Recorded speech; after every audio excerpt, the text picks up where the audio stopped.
Bonjour, vous écoutez Into the Wind, le podcast des marins qui font des phrases. Into the Wind est produit par Tip & Shaft, le média des professionnels et des passionnés de voile de compétition. Tip & Shaft, ce sont 2 newsletters hebdomadaires en français et en anglais, des podcasts, des événements, des formations ainsi qu'un festival de films et un studio de production de contenu que vous pouvez retrouver sur tipandshaft.com. Je suis Pierre-Yves Lautroux et je vous souhaite la bienvenue dans ce nouvel épisode d'Into the Wind.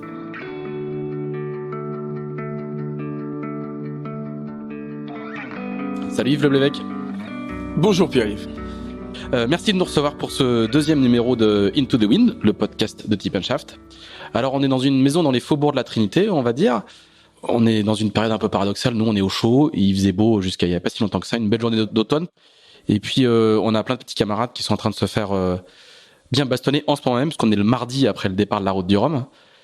Qu'est-ce que ça te fait, toi dont le métier est de courir et de faire régulièrement ce genre de course, et en particulier la route du Rhum, qu'est-ce que ça te fait d'être là, à regarder la météo, à imaginer ce qu'ils vivent? Qu'est-ce que ça fait de devoir rester au chaud alors que le métier est en cours dehors? Ça génère beaucoup de sensations ou d'émotions paradoxales en fait, parce que j'ai assisté au départ à bord d'une vedette invité par Sodebo, qui sont les propriétaires du futur bateau actuel. Voilà, on y reviendra, ouais. Et donc, le départ était passionnant à suivre, et c'est vraiment en termes d'émotion, c'est lundi matin, je me suis retrouvé à me réveiller, à savoir qu'ils allaient passer une sale nuit, parce que c'était pas drôle, il y a une grosse transition avec du vent fort d'un côté et de l'autre, tout ça, c'était pas très agréable pour les concurrents. Et je me suis vraiment surpris à avoir des pensées qui étaient que finalement j'étais quand même vachement content d'être dans mon lit, au chaud, sous la couette. Et ça m'a, pour tout te dire, ça m'a un peu mis mal à l'aise parce que. Oui, mais tu t'éveilles, normalement, je devrais avoir envie. Voilà. Et en fait, non. Voilà. Donc, ça fait partie des petites pensées grises du matin, tu sais, où on n'est pas forcément toujours au mieux de notre morale. Et voilà, tout ça s'est passé, mais c'était pas un moment très facile. Et puis en fait après c'est quand même beaucoup d'excitation parce que c'est passionnant à suivre. En fait, le fait de suivre la course à distance en se disant c'est pas normalement, c'est pas je rêve d'y être, mais normalement j'y serais. Enfin tu vois, c'est quelque chose où je vis ça avec beaucoup d'intensité. Et je regarde avec beaucoup d'attention et beaucoup de curiosité, vraiment avec énormément d'émotions, les stratégies des uns et des autres. Bon, les déboires des uns et des autres, c'est un peu triste, mais ça fait malheureusement partie de la course. C'est pas du tout une surprise. On sait que tous les concurrents vont vraiment dans du râpeux, dans des conditions dures. Du râpeux. Dans des conditions dures. C'est même des copeaux, là.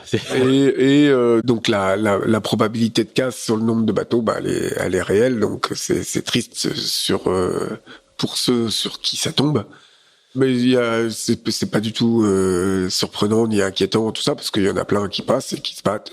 Voilà. Par contre, les stratégies d'affrontement ou d'évitement ou de contournement sont vraiment intéressantes à faire, à suivre. Et là, tu regardes pas ça pas en analyste, mais en futur concurrent. Tu t'imagines, tu te mets à la place des gars, tu dis là, j'aurais peut-être pas viré là, et tu te dis ouh là, le virement de bord sur le futur Sodebo 4 futur actuel, ça sera quand même coton. Tu te projettes un peu? Voilà, je me projette, et ça va vraiment, et c'est loin d'être fini. C'est là, on est typiquement dans une situation, mais en fait, c'est quand même hyper reproductible, où ce genre de sortie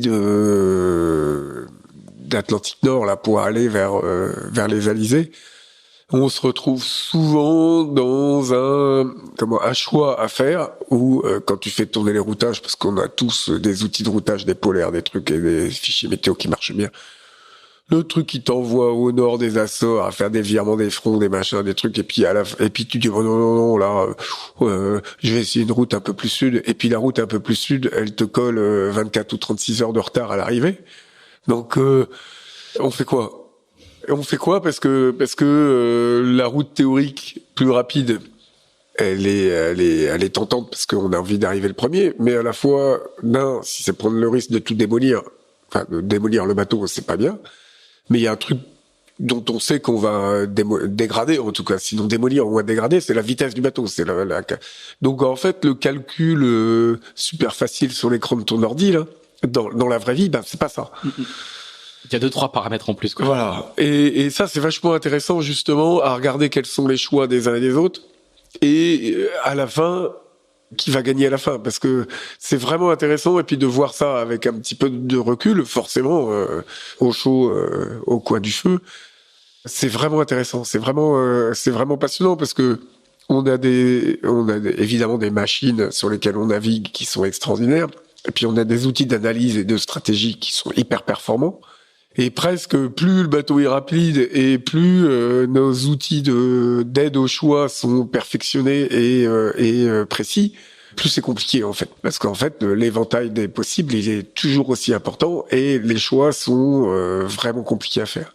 Donc il faut vraiment bien maîtriser ces outils-là, quoi, parce que le potentiel des outils et ta capacité à toi d'interpréter ce qu'ils disent est relative, quoi. Voilà, il y a énormément de paramètres et plein qui sont liés à réellement ce qu'on se sent capable de faire, ce qu'on se sent capable d'endurer, et puis ce que notre bateau est capable d'endurer. On le voit là, hein, les casques qu'il y a eu sur les bateaux, il y en a où bon, c'est parce que c'est pas de chance, et puis d'autres où probablement que le curseur a été placé un poil haut, mais à la fois c'est impossible à savoir en temps réel si c'est où est-ce que ton curseur est bien ou un peu trop haut, c'est impossible à savoir en fait. Donc c'est vraiment passionnant à suivre. Il y a zéro frustration parce que on rappelle, hein, t'es dans une situation un peu particulière, c'est-à-dire que t'es en attente de ton futur bateau, t'as perdu le précédent. On y reviendra tout à l'heure. Il y a pas de frustration. Tu te dis pas mince, je perds du temps. J'aurais pu être là, continuer à engranger de l'expérience. J'aurais dû faire cette route du Rhum. Il y a zéro frustration. Ça, c'est un dossier classé entre guillemets. C'est un dossier classé, oui, parce que le scénario là, il est écrit depuis début 2018, lorsque on a pris la décision avec le président actuel de racheter Sodebocat, qui va devenir le futur actuel. Et on savait que c'était écrit, c'était dans le contrat, que on était propriétaire du bateau à l'issue de la route du Rhum. Donc là, c'est comme une maison, on a signé le compromis de vente et tu sais qu'il y en a pour 1 an avant que ça sorte de terre. Et la remise des clés, ce sera là dans quelques semaines maintenant. Donc le truc est écrit d'avance. Donc ça aurait été une frustration si on m'avait retiré le bateau une semaine avant le départ. Mais là, le truc, il est écrit. J'ai pas de souci avec ça. À part la petite zone grise dont je te parlais en début de conversation, où je me surprends à me réjouir de pas être à bord et à me réjouir d'être sous la couette. Il y a culpabilisé. Et quand même avec un petit brin de culpabilité. À part ça, j'ai aucun souci. Je trouve que justement, cette situation d'observateur que je n'ai pas eue depuis fort longtemps, avec forcément une expertise qui évolue dans le temps plutôt en mieux, je trouve ça très riche. C'est presque une pause bienvenue, quoi. Involontaire, mais bienvenue. Voilà, probablement, ouais. En tout cas, l'avenir le dira, en tout cas. Mais c'est vraiment intéressant. Aucune frustration, non. Alors, on va faire un grand flashback, comme toujours maintenant, comme toujours, on est au 2e numéro, mais c'est le principe qu'on a calé dans Into the Wind. On fait un grand flashback et j'ai regardé, je te connais bien, mais j'ai quand même regardé un petit peu ton histoire avant de venir, et j'ai découvert qu'en fait, t'es un banlieusard. T'es né à Massy-Palaiseau. Ouais, alors Massy-Palaiseau. Dans les zones, au sud de Paris. Massy-Palaiseau, ça n'existe pas. C'est juste une gare, voilà. Massy-Palaiseau. Il y a Massy et Palaiseau. C'est une gare TGV bien connue des gens qui contrôlent l'Île-de-France. Alors du coup, comment est-ce qu'on devient un marin professionnel? Ouais. Et puis alors après, moi j'ai des souvenirs à moi aussi, mais en consultant ta fiche Wikipédia qui est assez bien faite, on voit bien que tu deviens un marin de compétition sur le tard, même assez tard. Raconte-nous un peu cette partie. Comment est-ce quand on s'appelle Yves Leblévec, qui est un nom, on va dire, quand même bien breton, on est à Massy-Palaiseau et on met 35 ans à se mettre au bateau professionnel. Ouais. Alors, je suis né à Palaiseau et j'habitais Massy. Très précisément. Oui, pardon. Oui, c'est ça que tu voulais faire. D'accord. Et, écoute, moi, je me suis retrouvé là. Ça fait partie des choses qu'on choisit pas dans l'existence, hein. C'est l'endroit où tu nais. Bon, mes parents sont bretons, hein, le nom est assez parlant, et ils sont d'une génération où, dans les années 50 en Bretagne, il fallait partir de Bretagne. Voilà, c'était sinistré. Enfin, donc ils se sont retrouvés à bosser à Paris. et habiter en banlieue sud de Paris, où c'était des champs à vaches à l'époque, quand ils sont arrivés, ces endroits-là. Donc moi j'ai grandi là-dedans. Alors du côté de mes parents, on partait toujours en vacances à la mer. Enfin, on avait eux avaient cette envie-là. Alors pas forcément en Bretagne, c'était un peu plus sud, c'était sur l'île de Léon. Mais on allait à la mer. Moi, toutes mes vacances, je les ai passées à la plage, marée haute, marée basse. C'est quelque chose avec lequel que j'ai toujours rencontré de façon très périodique. Et quant à ma vie à Massy, c'est drôle parce que, voilà, pour résumer ça, il y a quelques années, j'ai rencontré un copain de primaire qui m'a reconnu sur une régate et avec qui on a passé un peu de temps, qui lui maintenant habite Fécamp, tu vois, il habite plus du tout. Et puis il m'a dit, mais c'est dingue parce que moi je le sais maintenant, mais tu le sais maintenant, mais tu le savais pas, mais en fait là on a vécu tous les deux à Massy, on était des connaissances, des copains, enfin, mais en fait on n'a jamais été chez nous. C'était un endroit dans lequel on vivait et on n'était pas chez nous. Et moi je devais le savoir, mais c'est impossible quand t'es enfant, ado, d'avoir cette perception-là. Mais effectivement, aujourd'hui, c'est un endroit qui est totalement abstrait, même si quand j'y vais, je suis capable de faire le détail des rues que j'ai fait à pied, à vélo, en skate, en mob, enfin. Mais ça n'a pas été chez moi, jamais. Et alors, comment est-ce qu'on se met à naviguer alors du coup ? Parallèlement à ça, en fait, il y avait des revues nautiques qui traînaient beaucoup à la maison parce que mon père était abonné, bateau, cahier de yachting, Neptune Nautisme, enfin, il y en a eu quelques-unes, et moi, je dévorais ça, j'étais vraiment, ça me passionnait. Les bateaux de croisière, enfin, on naviguait aussi en croisière un petit peu, et puis la course, c'était l'époque des Whitbread, des premières transats, la transat en 76 avec la victoire, tu vois, c'était les grandes années Tabarly, quoi, tu vois, Tabarly qui gagne dans le brouillard en 76, 2 ans après la route du Rhum en 78. On va dire ton âge, t'as 10 ans à cette époque-là. 76, j'ai 11 ans, la route du Rhum, première route du Rhum, j'ai 13 ans. C'est vraiment les passions d'ado. Voilà, le finish entre Malinowski et Mike Birch, qui était complètement improbable au bout de 22 jours, tu vois, c'est ça. Le bouquin de Malinowski qui est... Seule la victoire est jolie. Ouais. Qui est vraiment un truc... Enfin, tu vois, voilà. Ouais. Et il y a un moment où tu te dis, ce truc-là, la voile, ça me passionne, je vais en faire mon métier, comment tu bascules? Alors là, c'est vraiment compliqué parce que moi je me dis, mais c'est dingue, ce truc-là, c'est le kiff absolu, quoi. Les mecs qui naviguent sur les bateaux, mais c'est très loin, quoi. Mais c'est très loin, puis c'est inaccessible. Mais c'est inaccessible. Et puis là-dessus, mes parents étaient autant largués que moi. C'est-à-dire quand on parlait, parce que il n'y a pas que la météo qui était râpeuse, il y avait nos discussions sur les études. Et que à la question, mais qu'est-ce que tu vas faire plus tard? Je dis, mais moi je veux faire du bateau. Non. Ah oui, ouais, j'avais envie. C'est le projet. J'avais envie, mais c'était tellement abstrait que j'étais incapable d'apporter des solutions. C'est que oui, tu feras du bateau quand tu auras un métier, tu t'achèteras un bateau et puis tu feras. Mais fais un truc sérieux d'abord. Voilà, tu vas faire un métier.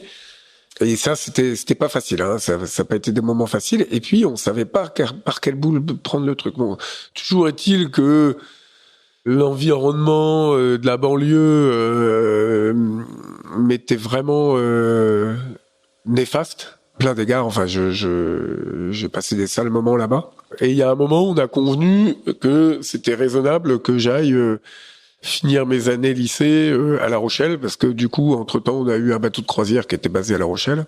Et j'ai passé mon bac à La Rochelle. T'as été exfiltré de la banlieue pour pas faire trop de bêtises, quoi. Voilà. C'était une bonne idée.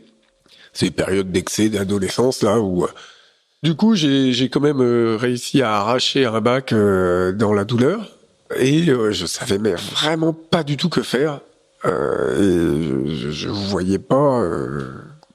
J'avais pas beaucoup d'appétence pour les études et je voyais pas par quel bout attraper. Enfin. Et donc voilà, c'était une période où déjà pendant les vacances scolaires, tu vois, en terminale, je bossais. Il y avait le chantier Pintin à l'époque à La Rochelle, donc je bossais pendant les vacances scolaires dans un chantier. Moi, ça me passionnait de poncer les bateaux. Célèbre chantier Rochelet, hein, qui va accueillir beaucoup, qui a accueilli et qui a accueilli beaucoup de bateaux de course. Construit à cette époque-là était en chantier, donc j'ai participé à la construction d'un bateau de Jean-Yves Terlin, qui est passé par pas mal de noms, mais maintenant qui s'appelle le Columbus. Donc qui est le bateau avec lequel il fera le premier Vendée Globe. Voilà, il a participé au premier Vendée Globe avec ce bateau-là, et donc j'ai poncé quelques mètres carrés sur ce bateau-là. Je trouvais ça génial, tu vois, d'avoir une cale à poncer et de poncer, je trouvais ça top. En plus, j'étais payé pour ça, donc c'était encore plus top. Et puis après, voilà, de fil en aiguille, assez rapidement, j'ai fait la rencontre de quelqu'un vraiment qui m'a vraiment fait confiance très rapidement, c'est Charlie Capel. D'accord. Qui a monté un chantier ici. Et voilà, avec qui j'avais bricolé un peu à l'époque où il préparait le rhum en 86. Déjà, donc ça, il est en course dans le rhum en ce moment. Hein. Ouais. Donc là, il est pas ici parce qu'il avait pas trouvé de pognon. Et donc, il m'avait dit un truc vachement bien, Charlie.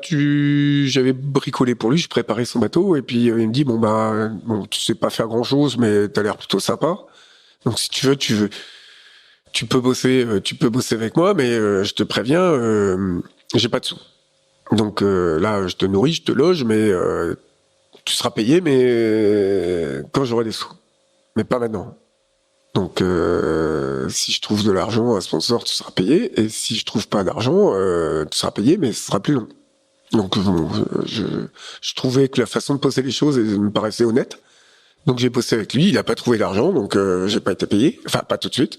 Mais dès qu'il a monté son chantier ici à Saint-Philibert, à côté de la Trinité, il m'a appelé et il m'a embauché. J'étais parmi les premiers à embaucher sur son chantier, et il m'a appris le métier de construction navale, et en même temps, il m'a payé des semaines que j'avais bossé sur son bateau. Alors pour ceux qui connaissent pas forcément, il a une réputation d'être un vrai orfèvre, quoi. C'est un chantier très très connu. Il a construit des très très beaux bateaux. C'est une bonne école, quoi. Ah, c'est une bonne école, et c'est quelqu'un qui était de l'école américaine, qui a construit justement les bateaux tels que ceux sur lesquels navigue Loïc Perron actuellement, les petits Sriran, Newick et Walter Green. Donc il a appris cette technique-là, et c'est quelqu'un qui avait une vision déjà très moderne de la construction navale. Et qui continue, son chantier. Le chantier continue, et Charlie, il continue son chantier, il continue de naviguer. Et c'est quelqu'un avec qui, c'est quelqu'un qui m'a fait confiance comme ça, sur ma bonne tête. Et puis là, pour le coup, à la Trinité, au milieu des années 80, c'est la Mecque. Ouais, alors j'étais plus proche des bateaux de compétition, mais c'est quand même un milieu qui est particulièrement pas ouvert, et c'est très difficile moi, je suis pas d'un tempérament, en plus très rentre dedans ou très vindicatif. Donc moi, je voyais pas par quel bout. Je voyais ces bateaux aller, venir, naviguer, machin. Je trouvais ça extraordinaire. Mais comment on donne quelques éléments. C'est l'époque de Royal, des maxi catamarans. Ouais, c'était la fin de Royal. C'était l'époque de jet de service, et ça commençait sous les 60 pieds Orma. Donc il y avait RMO qui est devenu Primagaz, il y avait Fuji, ils sont tous à la Trinité, Lorient existe à peine, Lorient, il y a encore les militaires, donc la Trinité est vraiment l'endroit et donc il y a quand même, c'est très actif. Donc j'arrive à naviguer pas mal quand même sur les entraînements, les régates de la SNT, les SPI West France et compagnie, mais les bateaux de course au large, tout ça reste assez inaccessible. Comment tu te dis, à partir de quel moment tu dis, si maintenant c'est mon tour, ça va durer? Ça va durer une bonne dizaine d'années, en fait, où j'ai bricolé, j'ai monté un chantier avec Thierry Fagnan, qui est un chantier qui existe toujours d'ailleurs. On bossait tous les deux chez Charlie, et puis on s'est barré, on s'est dit on va monter notre chantier. Donc ça, c'était quelques années avec Thierry. Thierry a continué, moi j'ai arrêté le chantier, je me suis mis à faire du commerce d'accastillage, machin. C'était assez sympa. Moi, c'est la première fois que je t'ai rencontré. Je suis allé acheter un truc pour un gréement de classe 8. Donc derrière le comptoir, de Technique Grément. Technique Grément, voilà, c'est ça.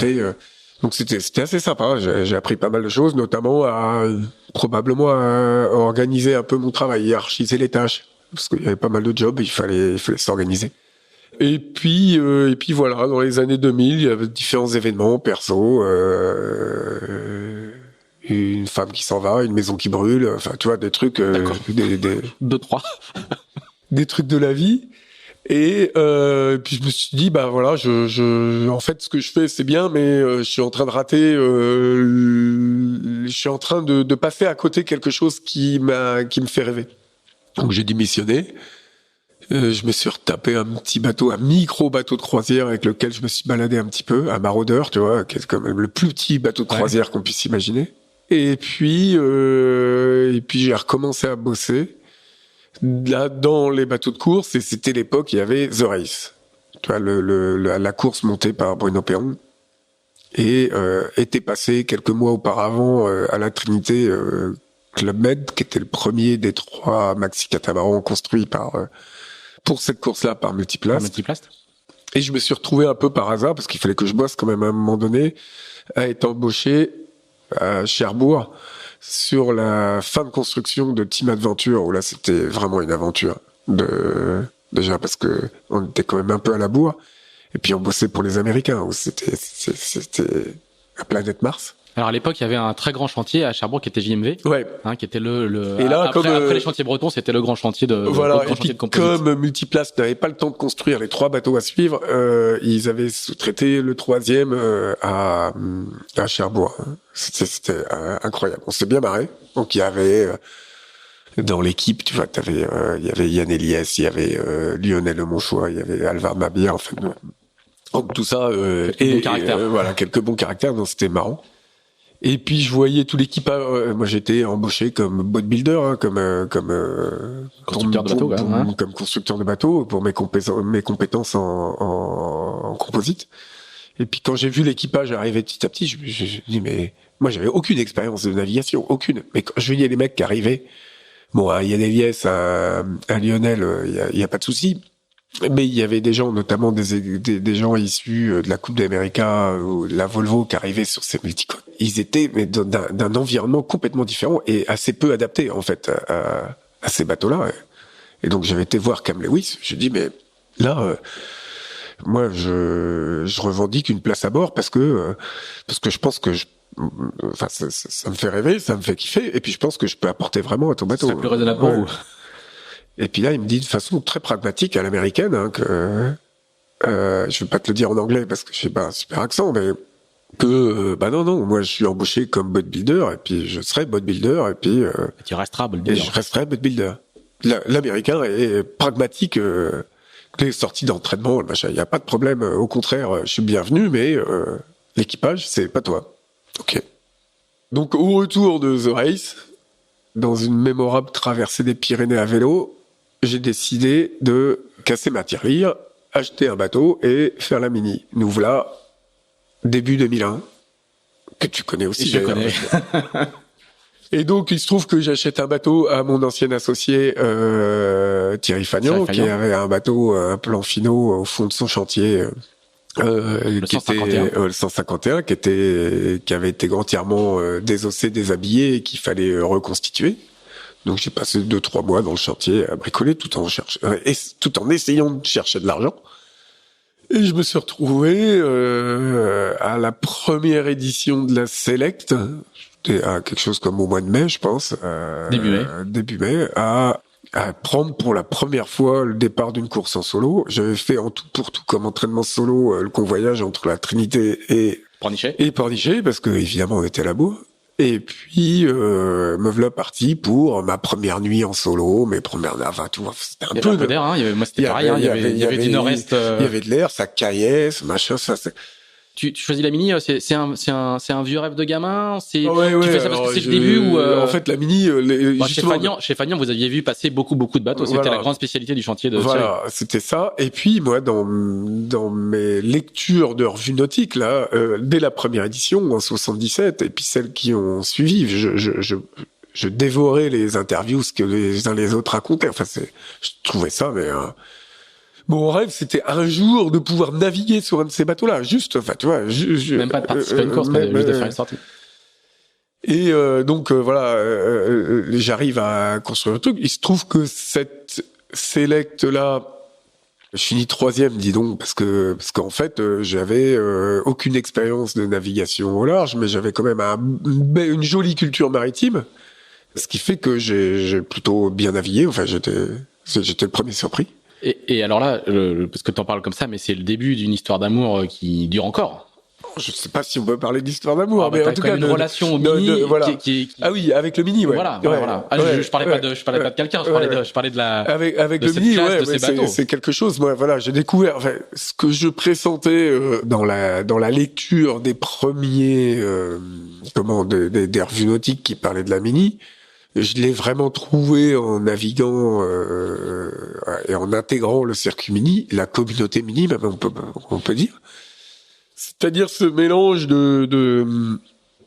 un truc animé que par des gens passionnés. En fait, il y a énormément de passion, plutôt assez bien canalisé par une classe qui revendique toujours un petit côté un peu rebelle, en tout cas un peu pas forcément conformiste par rapport à l'environnement, mais qui s'attache à respecter des valeurs bien posées, qui sont très simples, hein, qui sont juste de faire découvrir au plus grand nombre la course au large dans les meilleures conditions de sécurité. Ça reste le préambule du Guide Mini. Hein. Ouais, c'est hyper simple en fait, ça tient en 2 phrases.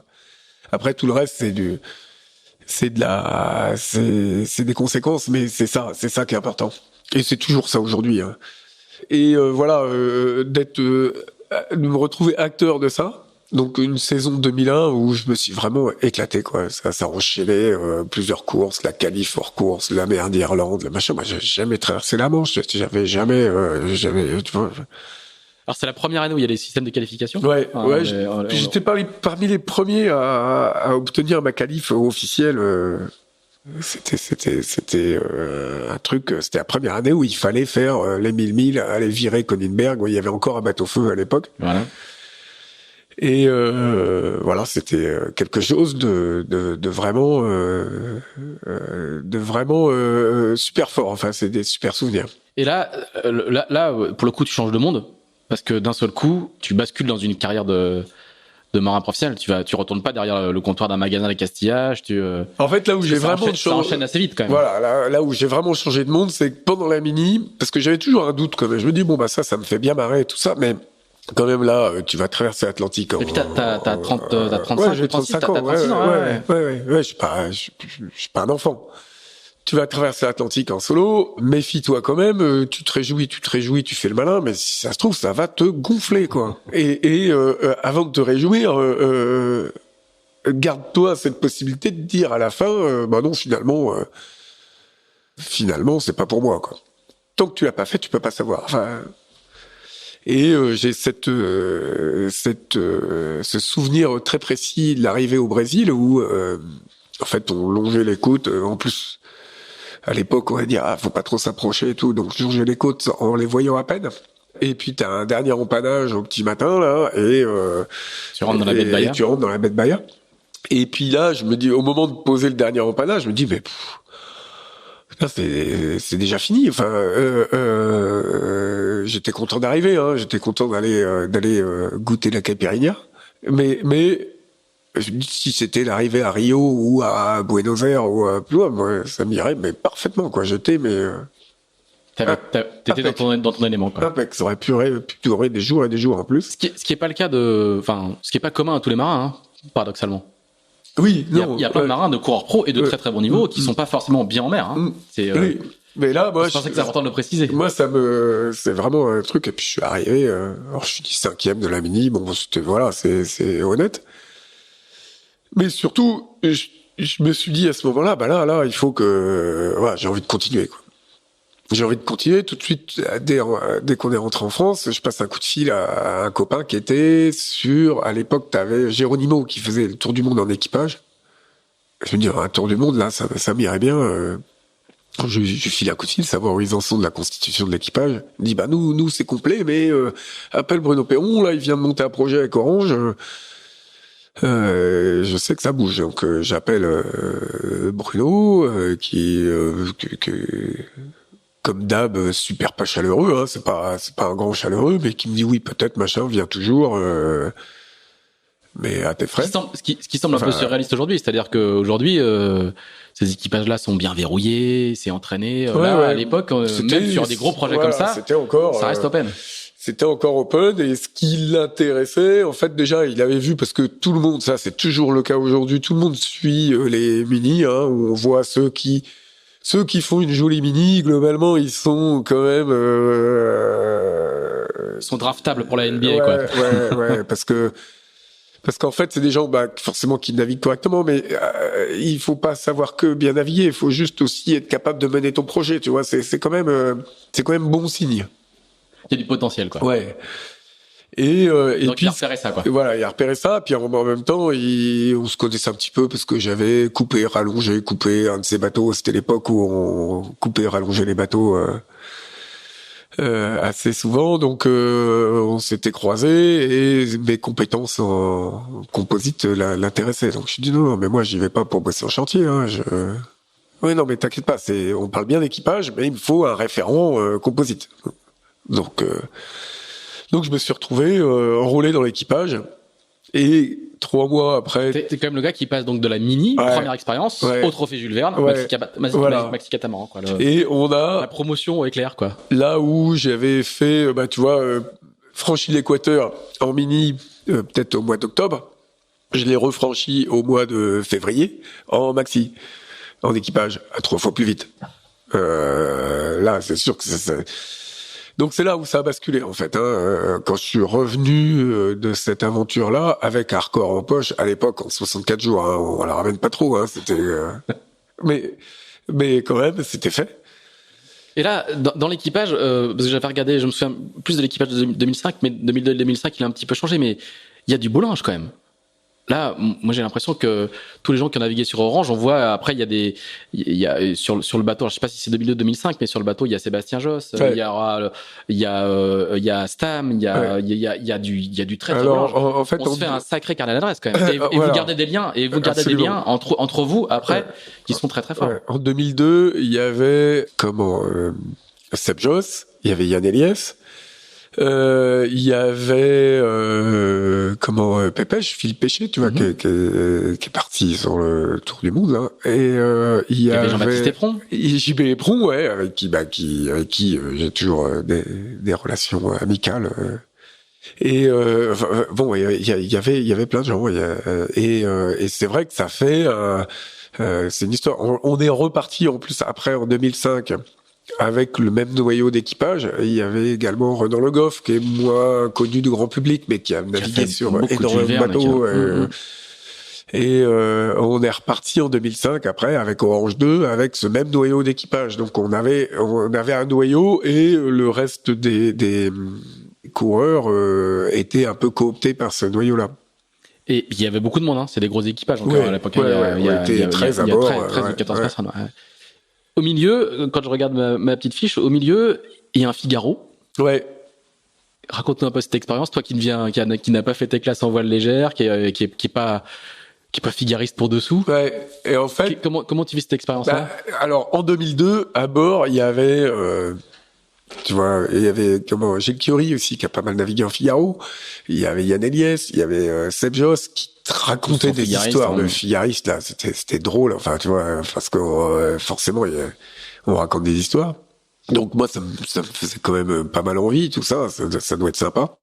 Et comme après j'ai bricolé un peu pour Seb Josse, du coup il m'a présenté à Christian Lepape au pôle course au large, et qui était ok pour m'intégrer. Il fallait évidemment que je trouve un budget et un bateau. Et en 2003, à l'époque, la première année du Figaro 2, j'avais trouvé de quoi louer un bateau et de quoi naviguer pour la saison. Donc j'ai fait une saison comme ça. C'était hyper intéressant, mais j'étais loin du compte. En fait, moi, je suis pas du tout passé par la case voile sportif, sport-études, école de sport, sport-études, tout ça. Donc ces histoires de les fondamentaux de régate, de bord favorable, de virement dans le refus et compagnie et machin, tout ça, j'étais loin du compte. Enfin, tu vois, cette analyse basique qu'aujourd'hui tous les sportifs j'étais bleu-bite là-dedans, quoi. Donc j'ai ramassé quelques bouées en Figaro quand même. Et tu te dis c'est bon, une fois ça va, quoi. Non, ouais, c'est pas exactement ça. C'est ce que je m'étais dit, mais après déjà on collaborait avec Actual, ce que je m'étais dit, c'est, voilà, moi, Figaro, c'est top, mais il faut au moins en faire 3 ou 4 ans, quoi. Parce que une saison, tu constates juste l'écart, le travail à mener, l'ampleur du boulot à mener, quoi. C'est assez passionnant, hein. Support, il est vraiment passionnant. Mais il faut être laborieux, quoi. Faut s'y coller. Mais la régate, elle est passionnante. Enfin, c'est vraiment. Et donc ça s'est pas trouvé parce que non, il y a eu le coup de Orange 2 qui est arrivé, Bruno qui m'appelle, dis donc, il y a un nouveau bateau là, tu veux pas venir? Voilà, c'est mieux ça. Voilà. Donc la question c'est pas posé. Et après Orange 2, il y a une autre expérience auquel moi j'avais oublié de ta part, c'est que tu fais tu accompagnes Jojo Seb Joss sur la Volvo. Ouais, sur une étape de la Volvo. Alors là, c'était vraiment une pige, un remplacement. Parce qu'aujourd'hui, dans l'univers mental des marins français, la Volvo, elle est bien présente. Il y en a déjà plusieurs qui sont allés la faire, plusieurs qui ont fait des petites piges. Mais là, à l'époque, c'est un truc un peu particulier, quoi. Ouais, c'était vraiment particulier parce que Seb Joss, il s'était fait embarquer dans le team ABN AMRO qui avait 2 bateaux. Il y avait le skipper du bateau jaune, entre guillemets. Voilà, et le deuxième bateau, c'était le bateau jaune. Donc c'était des moins de 30 ans, donc à l'époque j'avais pas moins de 30 ans, mais là ils ont fait exception. Mais et sinon tout le reste c'était ça. Et pour le skipper, il avait été nommé skipper parce que c'était le seul moins de 30 ans qui avait déjà un tour du monde qu'il connaissait. Hein, il venait de faire le Vendée Globe. En fait. Ouais, voilà. Et donc, c'était comment du coup cette expérience? Alors, c'était assez étonnant. Déjà, c'est très très anglo-saxon. Donc là, Seb, lui, il avait passé l'écueil de la langue où il ramassait au début et puis après ça allait. Et donc il fallait avoir un anglais parfait parce que et puis nous, en tant que Français, un Français à bord, ça allait, mais 2 Français à bord, il y avait quelques-uns à qui ça plaisait pas du tout. Dans les jeunes, ils voyaient ça clairement comme une véritable concurrence. Donc c'était pas une super ambiance à bord, même si on s'est plutôt bien marré, mais il y en a qui avaient déjà des stratégies assez carriéristes et qui voyaient quand même l'arrivée d'un deuxième Français, ça va bien, quoi. Et ça t'a jamais intéressé, ce monde-là? Si, mais il se trouve que j'ai fait des tas d'autres trucs très intéressants. Donc voilà. Après, c'est des histoires de choix, d'opportunités, de choses. Mais le truc doit être effectivement très intéressant. C'est des projets passionnants à monter. Alors, tu t'es parti de la Mini, t'as fait des très grands bateaux. ABN AMRO, c'est un bateau qui fait une 20aine de mètres. Ouais. Hein. Et là, la première picouse, t'as pas suffi. C'est pour ça que je parlais d'une histoire d'amour. C'est que tu reviens en 2007. Et là, avec un objectif vraiment. Ouais, alors j'y reviens en 2005 déjà, juste après le Tour du Monde.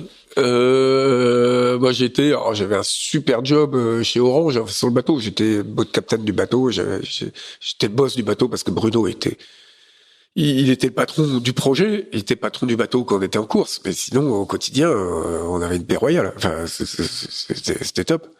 Et du coup, on se faisait convoyage aux États-Unis, en Méditerranée, en machin. C'était vraiment de très très belles années de navigation. Et puis à un moment donné, j'avais l'opportunité de faire la Mini en 2005 parce que bon, justement mon ancien bateau, le 151, il a été racheté par Erwan Leroux à l'époque, mais qui lui faisait la Jacques Vabre, donc il pouvait pas faire la Mini. Moi, j'étais qualifié sur le bateau, donc dans le doute, je m'étais inscrit. Et puis là, c'était 6 mois avant la Transat, fallait que je dise voilà, j'y vais pas. Donc j'ai laissé tomber ce beau boulot en or de capitaine d'Orange en disant je vais faire des trucs que je regretterai pas quand même. Et je suis parti sans le sou T'avais un sponsor, c'est ça? C'est l'année où il y a Point Mariage? C'est ça. C'est ça. C'est fort quand même, se faire sponsoriser par une boutique de robe de mariée. Alors que j'étais très célibataire à l'époque. Et donc ça en a fait marrer plus d'un. Ouais. Donc cette Mini là, ça s'est bien passé jusqu'à ce que je débatte en plein milieu de l'océan là sur l'équateur où j'ai fini sous gréement de fortune. Bon, ça s'est pas trop mal passé, mais là je me suis dit putain, il y a quand même un super coup à faire sur la Mini. Avant dans un sponsor, j'avais déjà là une approche plus professionnelle en disant pour le budget d'un Figaro. Alors, on parle un peu moins de sport, mais un peu plus de business. Mais voilà, pour le budget d'un Figaro qui participe, Là, moi, je vends un projet gagnant. C'est-à-dire où on va pas gagner, mais on va être au départ, on va être favori, quoi. On garantit le fait qu'on a une exposition importante. Et donc, j'ai reproposé ça à plusieurs contacts que j'avais, dont Actual, et qui ont dit banco. Donc, en 2006, je construis un bateau neuf, un plan Lombard. Et je navigue, et en 2007, je navigue, enfin je gagne pas tout, mais quand même beaucoup de courses de saison, et j'arrive quand même à rentrer dans les listes des inscrits au départ de la Mini, où c'était quand même... on est parti à 89 en 2007 de la Mini, parce qu'il a fallu rajouter des places au dernier moment pour le Blévec. C'est la grande époque où il y a les listes d'attente, il y a des systèmes de qualification assez sophistiqués. C'est une folie, hein. Au moment de l'inscription, j'étais 100e sur la liste d'attente. Là, c'était moche. Mais bon, on a réussi à partir, et il se trouve que je gagne la Transat 2007. Avec ces images incroyables. Ouais. Dans le genre célébration, on connaît les célébrations des footballeurs. Ouais. Mais toi, c'est une explosion de joie, quoi. Quand tu montes sur le roof de ton bateau, comme si t'as marqué un but en finale de la Coupe du Monde, quoi. Plus, hein. 4 buts en finale de la Coupe du Monde. Et en fait, il y a plusieurs trucs qui expliquent ça. Il y a, le fait que, évidemment, j'étais profondément heureux. Mais il y avait le fait que j'avais plus de communication. En Mini, déjà, on communique pas beaucoup. Et la seule communication qui existe, c'est la radio BLU, qui a un récepteur très touchy pour arriver à avoir une météo et un classement. Et ma BLU était tombée en panne 5-6 jours avant l'arrivée. J'imaginais bien que j'étais en tête, parce que au moment où c'est tombé en panne, j'étais bien, mais j'avais aucune certitude. Il y a une fameuse vidéo incroyable que tu mets en ligne, où tu te filmes toi-même. Ouais, que je mets en ligne à l'arrivée. Ton stress et ton angoisse. J'étais en plein doute, et évidemment, comme on sait pas où sont les autres. T'as un énorme coup de flip, en fait. Ouais. Alors, cette vidéo, elle était vachement, en fait, je l'ai faite au moment pour, à des fins presque thérapeutiques. Je voyais bien que je tournais en boucle. Et que le fait de me filmer, de regarder après les images que j'avais filmées, je me dis, oh là, Yves, là, t'as plus qu'un truc à faire, c'est aller dormir, parce que là, ça va pas du tout. Et ce que j'ai fait d'ailleurs, et puis 2 heures après, le vent était revenu, le machin, le truc, ça allait, tout était parti, mais il fallait dormir, quoi. C'était et j'arrive au Brésil, donc avec cette normalement j'ai gagné. Enfin, normalement, il y a personne devant moi. Et s'il y a personne devant moi, je sais que j'ai gagné en général, parce que mes concurrents directs étaient loin derrière. Et puis, mais j'ai pas de certitude. Donc, je me rappelle, il y a en baie de Bahia, avant d'arriver, je vois un hélico qui arrive vers moi. Je dis, oh putain, ça c'est bon, ça. Et je m'assois, je mets mon t-shirt Actual, le truc, voilà, la barre, tout ça, tout bien. Et en fait, c'était un hélico qui passait par là, quoi. Merde, faut pas se réjouir. Et donc, le moment où je contourne la pointe de Barra, là, et où je vois la vedette presse arriver, et quand je pose la question combien de bateaux sont arrivés, quand je vois leur tête, je sais que aucun bateau n'est arrivé, quoi. Donc à ce moment-là, il y a forcément une belle détente de tout ce que je maintenais comprimé, qui s'est lâché d'un coup. Donc ça fait des images extraordinaires, enfin de mecs contents. Ah oui, c'est clair. Et en plus, c'est arrivé en plein après-midi avec une belle lumière, avec des gens qui filmaient et tout. Donc ça fait des super belles images. En plus, c'est arrivé à une période où il y avait pas beaucoup d'actu en France. Donc ces images-là sont passées chez PPDA à 20h, c'est passé à tout le sport, Télématin, machin. Ça fait un carton. Enfin, le truc vu à la télé, ça marche. Et Actuel, ils étaient aux anges, quoi. Et puis ils ont fait un coup. Enfin, ça a super bien marché. Et alors du coup, après c'était ta 3e Mini. Donc tu vas continuer encore à courir en Mini, à faire des petites piges. T'es toujours dispo pour aller naviguer avec les gens qui te demandent. Tu continues à accompagner la classe. T'as été longtemps administrateur. On s'est beaucoup croisé dans les courses d'administration.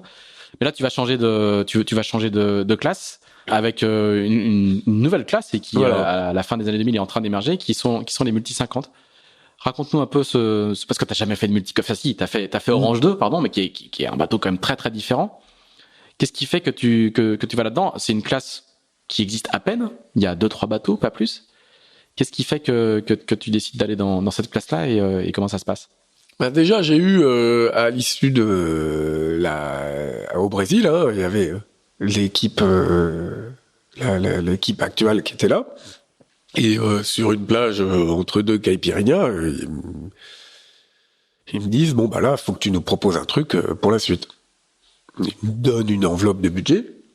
Donc avec ça, voilà, j'explore ce que je sais faire, ce que je peux faire, ce qui peut être bénéfique pour moi et bénéfique pour eux. Il y avait plusieurs pistes que j'ai proposées d'ailleurs, mais il y avait quand même une piste qui était quand même un joli pari et un truc qui avait vraiment de l'allure, qui était de faire du multi 50. Ça collait juste dans le budget, c'était vraiment il fallait pas en faire trop, mais ça passait. Et ça permettait d'avoir un bateau, un multicoque, qui permet quand même d'être vachement visible, d'être rapide, d'être spectaculaire, de faire. En fait, ça cochait beaucoup de cases par rapport à ce qu'un sponsor a envie de faire avec un bateau. Et moi, sur le côté technique et sportif, ça me passionnait. Parce que il fallait plus qu'un Vendée Globe par exemple. On se dit logiquement après des années de mini, après des tours du monde en multicoque. Bah là avec. Enfin c'est le schéma classique entre guillemets. Mais avec l'enveloppe de budget qui m'était alloué, je pouvais faire Vendée Globe. Et c'était un Vendée Globe pas de perdant, mais en tout cas d'aventurier. Et ça a quand même une allure de one shot le Vendée Globe. Alors que là, moi, c'était un projet sur plusieurs années. Enfin. Donc c'était vraiment et puis quand j'ai proposé les différentes options, c'est quand même celle-ci qui retenait l'attention du président actuel. Donc on a signé, on a construit un bateau avec entre-temps je croise Guillaume Vertier sur les pistes de ski qui me dit non j'ai cru comprendre que tu t'intéresses au multi 50. Moi, je serais passionné pour dessiner un multicoque. N'hésite pas.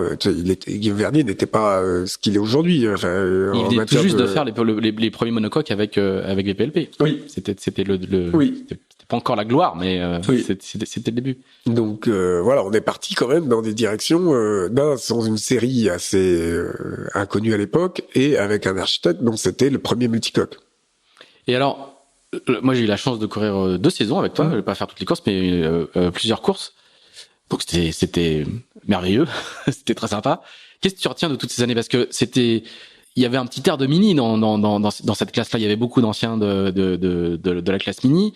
Les bateaux étaient d'une simplicité. Ça reste des multicoques de 15 mètres, mais moi, pour avoir manœuvré dessus sans avoir jamais fait de multicoque de ma vie, c'était très facile. C'était des mobylettes, quoi. Et puis les bateaux sont incroyablement fun à naviguer. Ils avaient pas encore les foils et tout.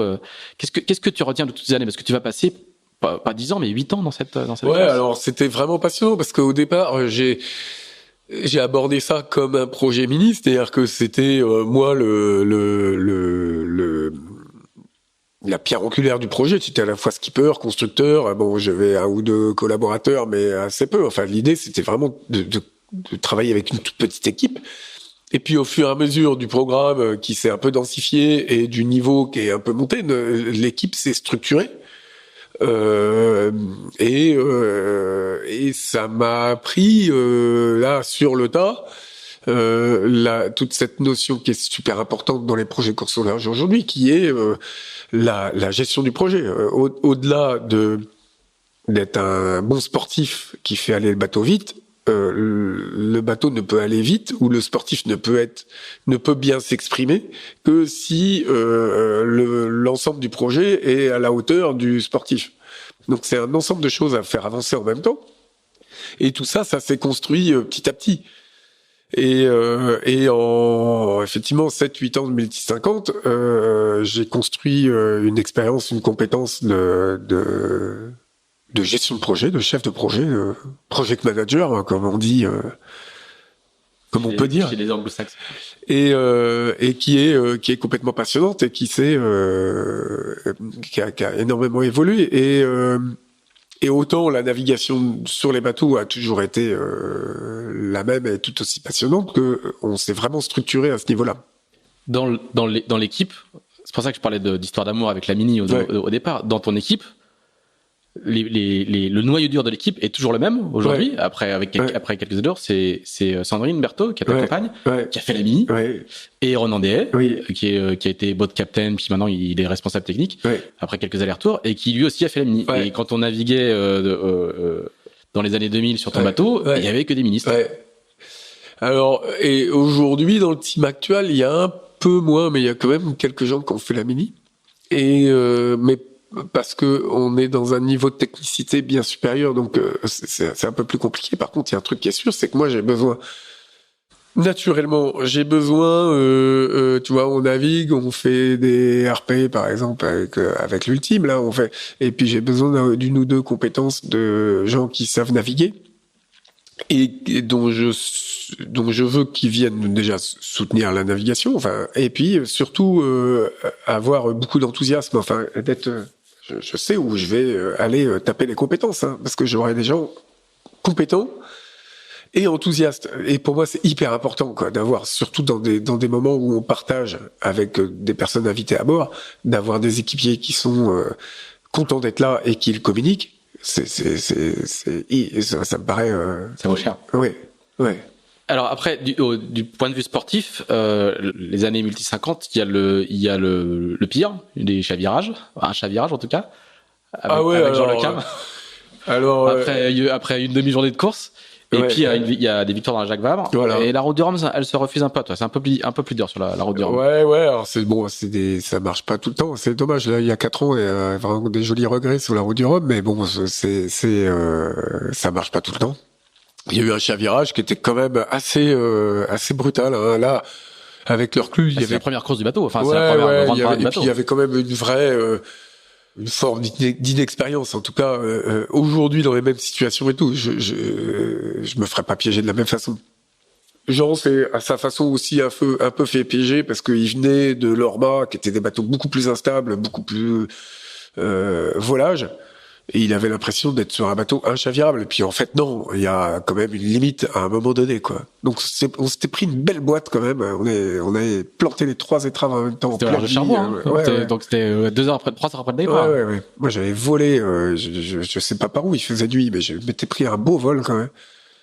Donc c'est des trucs, il faut pas faire ça tous les jours. Et après, il y a eu des débattages, il y a eu des collisions.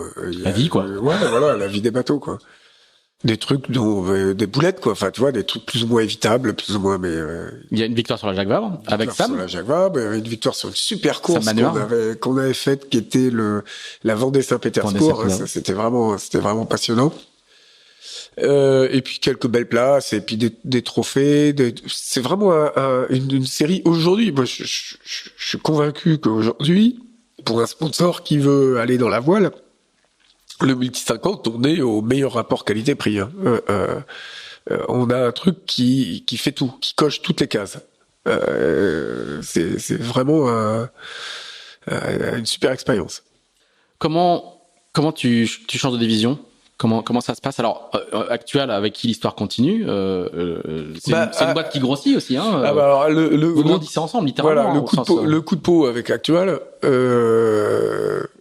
c'est que c'est une entreprise qui s'est énormément développée. Alors, si je voulais rajouter des couches, je dirais grâce à la course au large et à l'image positive que je leur ai renvoyée de la course au large, l'entreprise s'est énormément développée.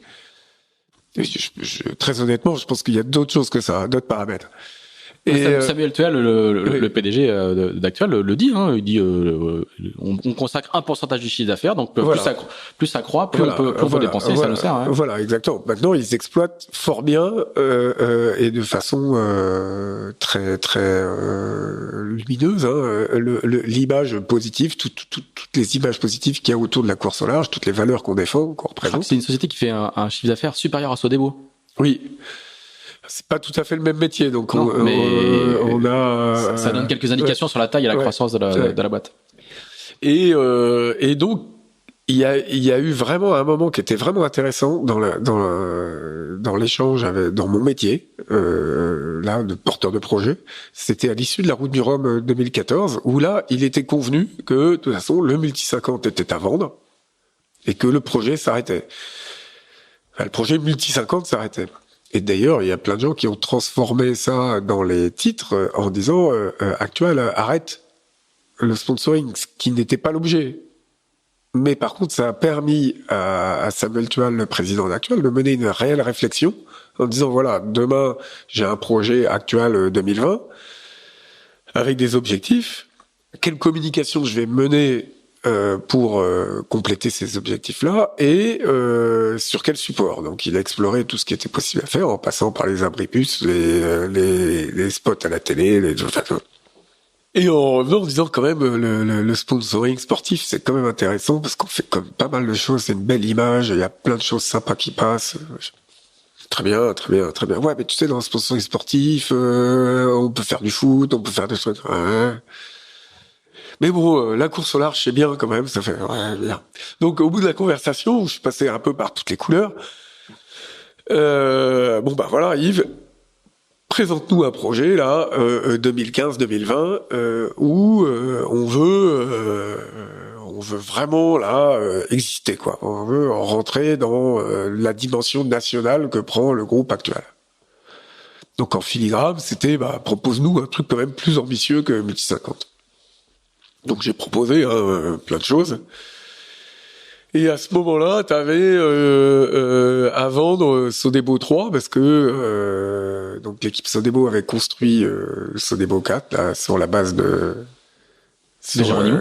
Geronimo, et puis Sodebo 3 qui avait déjà, sinon un coup de vieux, mais qui était déjà un petit cran en dessous et qui avait l'avantage d'être disponible à la vente. Je propose ça à Samuel parmi les différents projets. Je lui propose, je dis là, il y a un coup à faire et on peut jouer, on peut être présent dans le projet du Tour du Monde en 2019 qui était en train de se préparer, qui s'appelle Brest Océan aujourd'hui, qui part le 29 décembre 2019.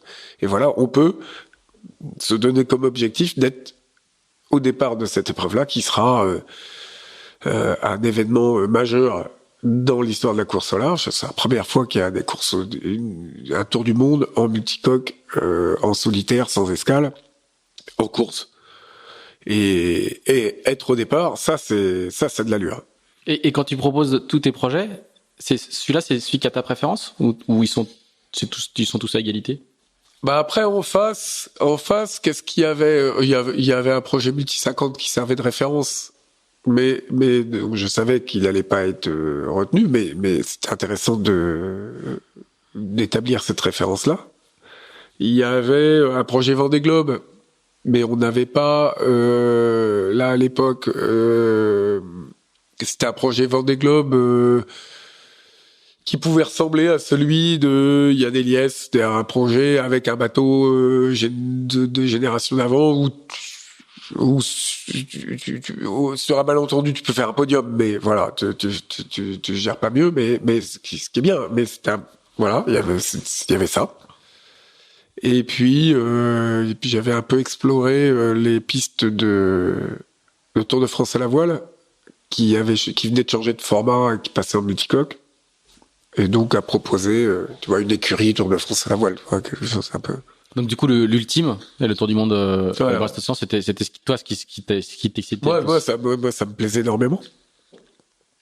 Le côté multicoque, grand multicoque me plaisait beaucoup, et puis tout le programme qui allait avec, puis d'avoir un bateau immédiatement disponible, puis qui permettait de faire des tas de choses, quoi. Enfin, donc voilà, c'est parti là-dedans. Ça a démarré assez vite là-dedans.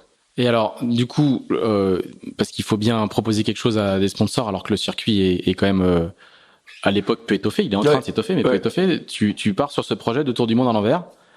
Comment l'idée émerge? Alors en fait, du coup, on avait fait pas mal de travaux sur le bateau. Notamment, on avait changé toute la partie gréement du bateau. Donc l'année dernière, enfin il y a 2 ans, donc en 2017. Et pour avoir un bateau, un mât qui soit conforme à la stabilité du bateau et au potentiel du bateau. C'était vraiment bien, le bateau avait vraiment progressé.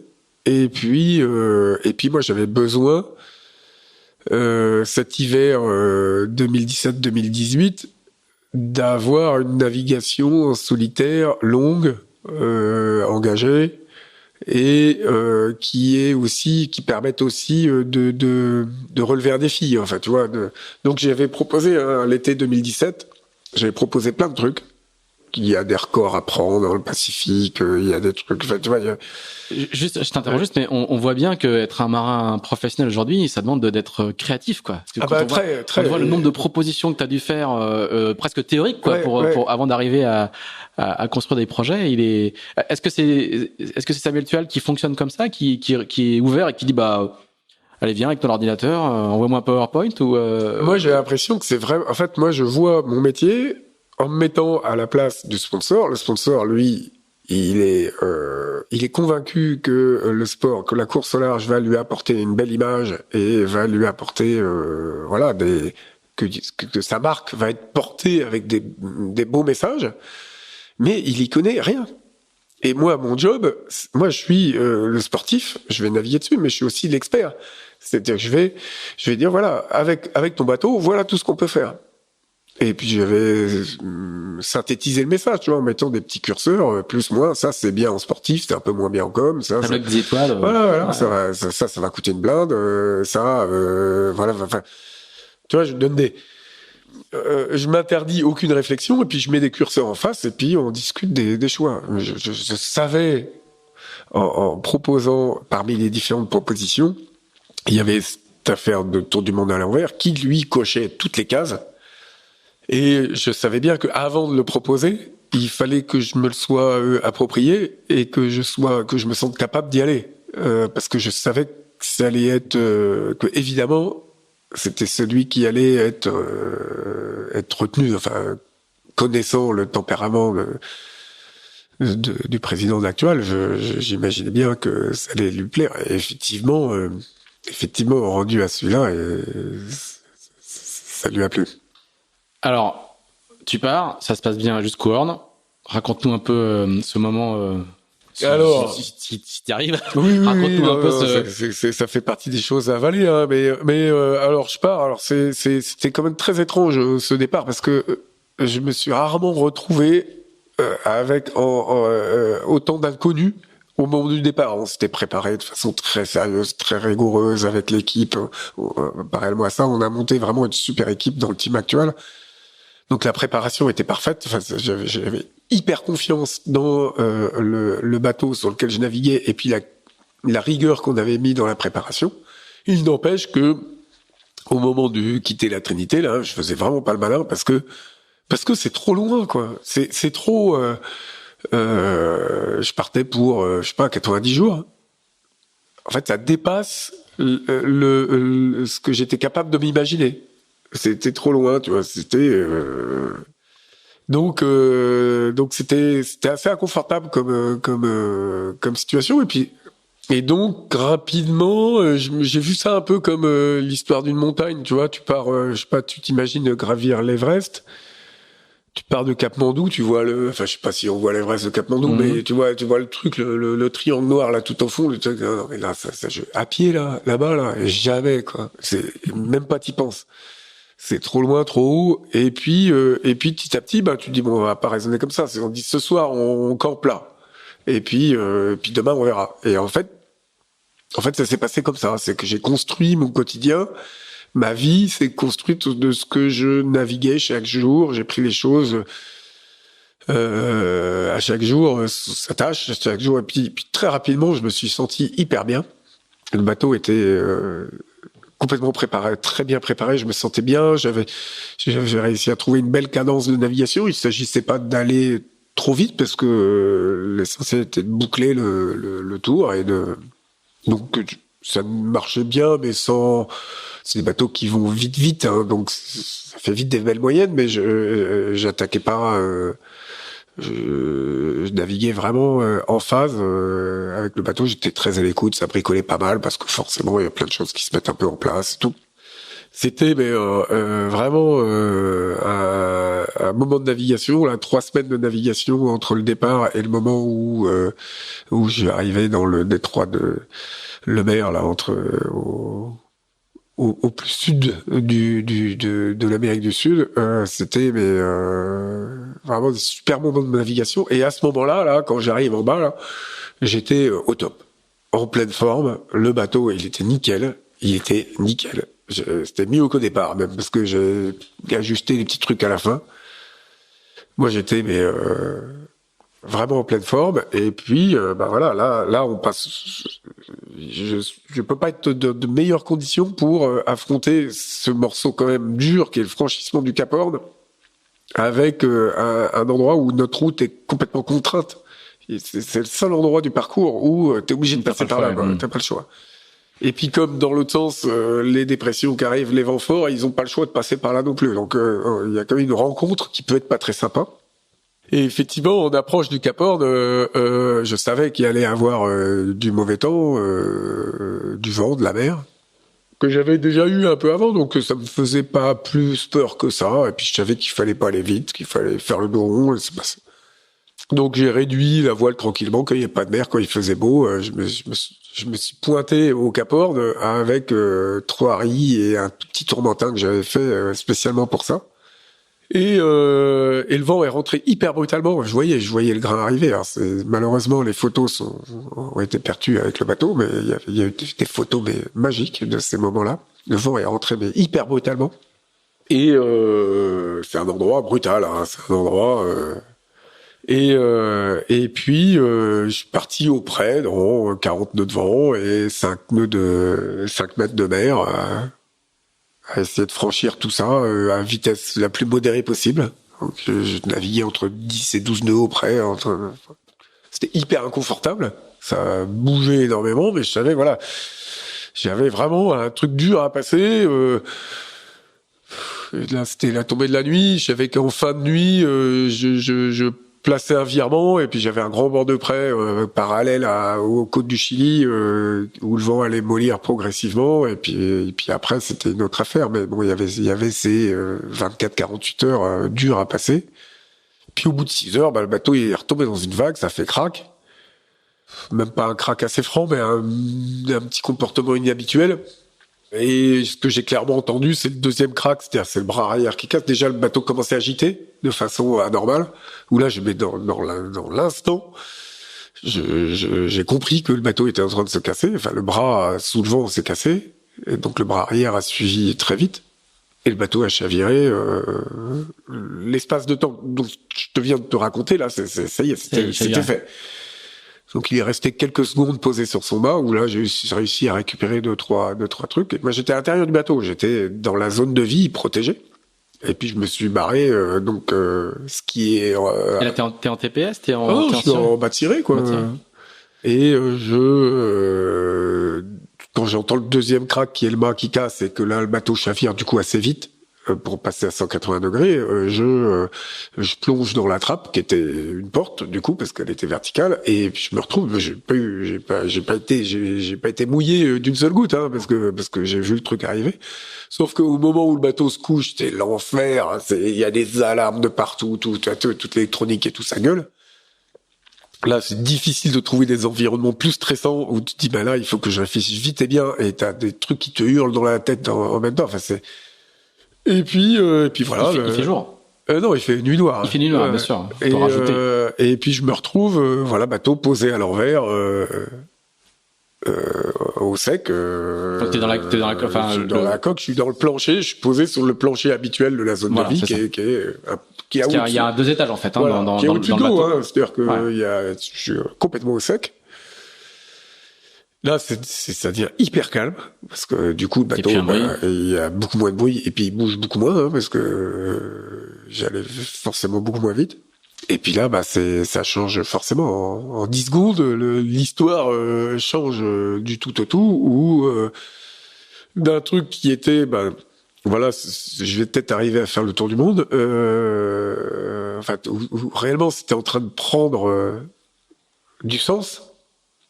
Là, ça s'arrête et c'est maintenant, c'est ma sécurité qui est en jeu. C'est les bons réflexes à avoir pour organiser, analyser la situation et puis organiser la récupération du bateau et ma récupération et voir dans quel ordre on fait ça et comment on fait. Enfin, c'est immédiatement. T'es dans l'action tout de suite, quoi. C'est dans l'action. T'as pas le temps de te morfondre, t'as pas le temps de. Alors, il y a un truc qu'on n'avait pas prévu, c'est vraiment. En fait, j'avais fait une trappe qui était accessible d'un côté et de l'autre, à l'endroit à l'envers, et qui était sous le siège de table à cartes, dans lequel il y avait Iridium, VHF, carte bleue, téléphone, enfin non, pas téléphone, mais passeport. Et ce que j'avais pas prévu, c'est en ouvrant cette trappe-là, c'était plein de nuit noire. J'avais juste une petite frontale, mais comme le bateau est noir parce que c'est en carbone à l'intérieur. En ouvrant cette trappe, à un moment, je trouve, c'est mouillé ou quoi. Et en fait, juste au-dessus, il y avait le moteur, enfin, qui était dans le c'est de l'huile. Et toute l'huile moteur était pile au-dessus de cette trappe-là. Et je me retrouve avec de l'huile de vidange partout dans le bateau. C'était, là, je me dis, salut, quoi. Et le truc dont t'as pas besoin, enfin, tu vois. La petite couche supplémentaire. La petite couche, donc, agaçante. Alors, j'avais évidemment des produits, tu sais, pour récupérer du sopalin exprès, donc j'ai nettoyé tout ça avant de commencer à sortir les balises, signaler. Moi, tout de suite, je me dis, bon, l'équipataire, c'est sûr, elle a plus de signal, donc il faut que je signale ma position. Donc, quand même, je vais peut-être déclencher une balise, là, ça vaut le coup. Et puis une deuxième après, et puis arriver à choper un iridium, et puis surtout ouvrir la trappe du bon côté pour pouvoir communiquer avec l'iridium, parce qu'à l'intérieur ça passe pas, sans trop me faire rincer, parce qu'il y avait... Donc voilà, tout ça s'est mis en place. Super bien, en fait. À terre, ça a super bien fonctionné, enfin... Voilà. Alors, le bateau ne va pas pouvoir être récupéré? Non, alors... Autant un homme sur un bateau, s'il fallait sauver quelqu'un sur un bateau l'électroyer, c'est un endroit où il y a quand même beaucoup de monde. Ouais. Il y a des forces navales, autant aller chercher un bateau, c'est quand même probablement le pire endroit du monde. Alors ça s'est déroulé de façon assez étonnante, c'est que moi j'ai appelé le Cross rapidement pour lui dire, mais là, parce qu'il y a des cargos qui passent au sud du Cap Horn, il y a des gros pétroliers qui passent. Donc j'en avais vu un ou deux, je me dis, c'est même pas là, ne me déroutez pas un pétrolier, moi je sors pas de mon bateau pour embarquer sur un pétrolier, c'est trop dangereux, quoi. Enfin, le transfert entre le bateau, il y avait 5 mètres de côte, c'était tempête, hein, quand même. C'est-à-dire, là, moi, j'y vais pas, quoi. Enfin, trouvez-moi une autre solution, j'ai le temps, je suis bien dans mon bateau, là, on trouve... Encore 60 jours de bouffe. Et donc, à côté de ça, rapidement, on a dérouté, l'équipataire et le Cross a dérouté un navire à passagers qui avait de quoi mettre un gros semi-rigide à l'eau, donc ça, c'était plus raisonnable.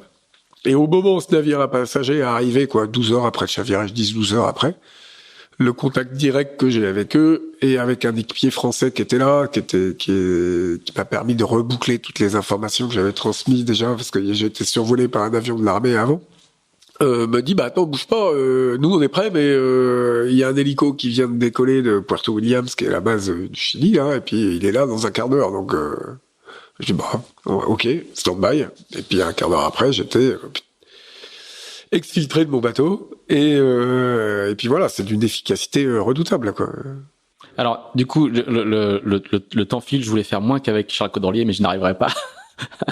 Le bateau donc sera pas récupéré? Non, parce que non, par ici, c'était... Alors, j'ai laissé un tracker dessus, parce qu'on avait prévu cette éventualité d'abandon de bateau, donc c'est une balise, là, qui permet...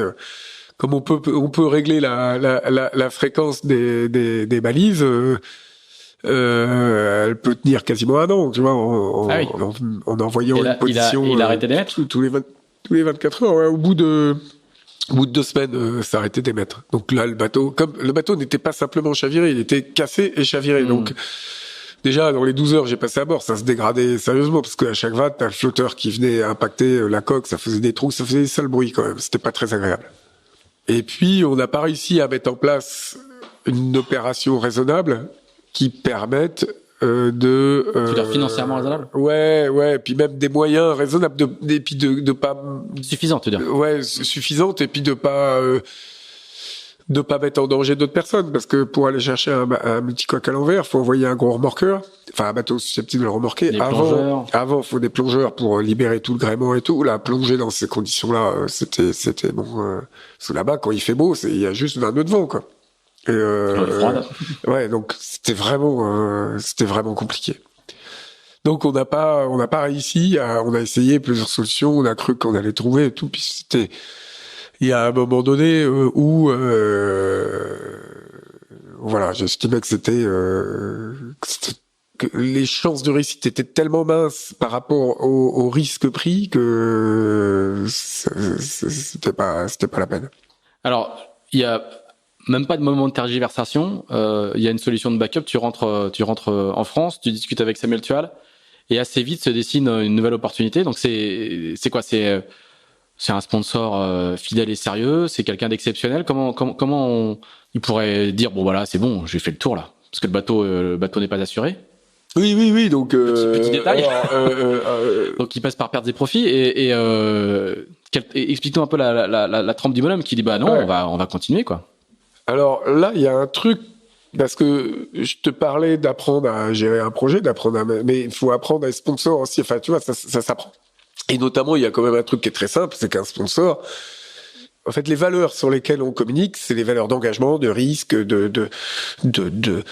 tu vois, de pugnacité, de responsabilité.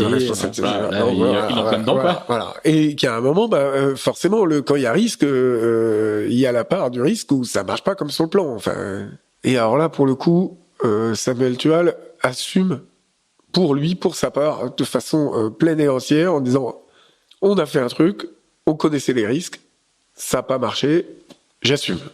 Effectivement, à Actual, ça a coûté des ronds. À moi aussi, hein, parce que tout l'équipement à bord du bateau et tout, c'est bien réparti. Et voilà, c'est parfaitement assumé. C'est-à-dire que il n'y a pas un moment donné où l'idée a été passée en disant c'est la faute à qui est le responsable, c'est pas juste, tout ça. Enfin, non. Et il est pas dégoûté.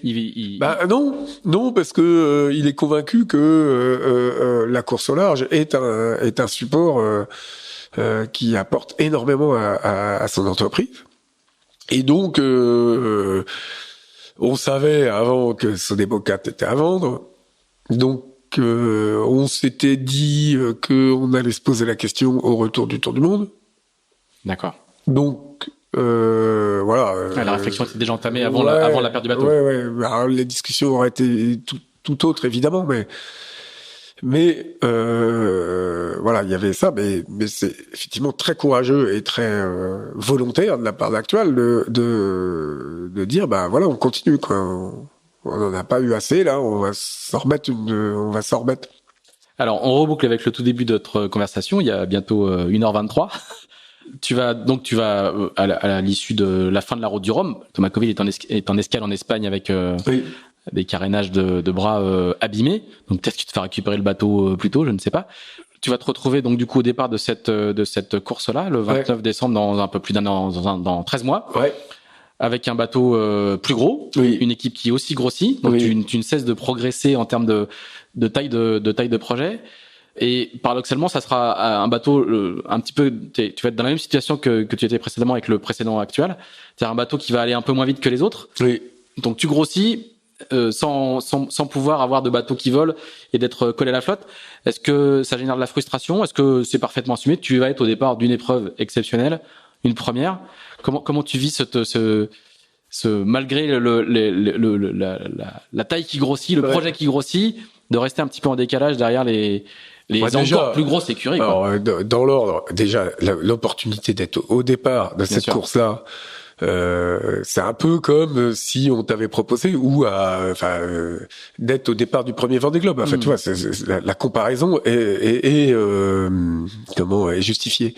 Donc c'est de faire partie des pionniers. Moi, ça me plaît. L'idée me plaît beaucoup. Et puis après, effectivement, je suis réaliste. Hein. Alors, pour être tout à fait juste, là où on peut estimer auparavant que entre mon ancien bateau Actual Ultime et Sodebo 4, il y avait un écart énorme, c'est-à-dire que c'est de l'ordre de 20% de vitesse. Aujourd'hui, entre le Sodebo 4 qui va s'appeler Actual Ultime 2, mettons, et les derniers bateaux, l'écart de vitesse réel, au bout du compte, il va être bien moindre que ça. On va se balader en vitesse moyenne, ça va se balader entre 5 et 10%. C'est plus du tout la même. Le delta n'est pas le même. Pas du tout. Donc, effectivement, je suis moins rapide. Alors, ça s'est vu là très clairement. Pour illustrer ça, on prend le départ de la route du Rhum, le bord entre le départ et Cap-Fréhel. Tout le monde va, voilà. Là, tu dis, les autres, ils sont posés ou quoi? Enfin, et puis tu regardes quelques heures après quand il y a de la mer et tout. Les vitesses étaient complètement similaires. Donc voilà, tout ça c'est connu. Et puis moi, je sais quel est le projet que je présente à Actual, quel est le projet que je mène pour Actual. Je sais quelle est l'enveloppe dont je dispose. Je sais quels sont les moyens que je vais mettre en œuvre, et avec ces moyens-là, mais sans aucun état d'âme, je vais faire pour le mieux. Et il n'y a pas un moment, que ce soit moi ou mon équipe, quelqu'un qui te dira, bah oui, mais regarde les autres, ils ont mis en plus. Ben, moi, voilà, je serais quand même monstrueusement rabat-joie de dire c'est pas juste les autres, ils ont plus que moi. Quand je vois tout ce que j'ai, moi, par rapport à ma passion et par rapport à tu vois, ce dont on parlait tout à l'heure, à ce dont je rêvais quand j'étais enfant et ado, d'avoir aujourd'hui cet environnement-là, mais c'est incroyable. Donc tout est question de perspective. Donc jamais je pourrais avoir le moindre regret en disant j'ai pas les mêmes outils que les autres pour me battre. Ça va déterminer ma stratégie, c'est sûr, mais voilà, je vais faire avec, quoi. Ok. Eh ben super, là on va s'arrêter parce que sinon d'abord il y a des crêpes à manger. Ouais, tu m'as dit tout à l'heure qu'on ferait une petite galette après, voilà, donc du coup on va quand même manger parce qu'il est 13h passé. Ouais. Yves, merci beaucoup. Je te souhaite de bien récupérer bientôt les clés de Sodebo. Into the Wind est terminé, numéro 2 terminé. Merci beaucoup. Si vous appréciez ce podcast, n'hésitez pas à cocher les 5 étoiles en fonction des plateformes où vous le lisez. Et puis sinon, on se retrouve dans 3 semaines, 4 semaines, un mois avec un nouveau marin. On ne sait pas qui c'est, mais on espère avoir une conversation aussi riche et aussi intéressante. Merci Yves, salut. Ouais, merci Pierre-Yves, à bientôt.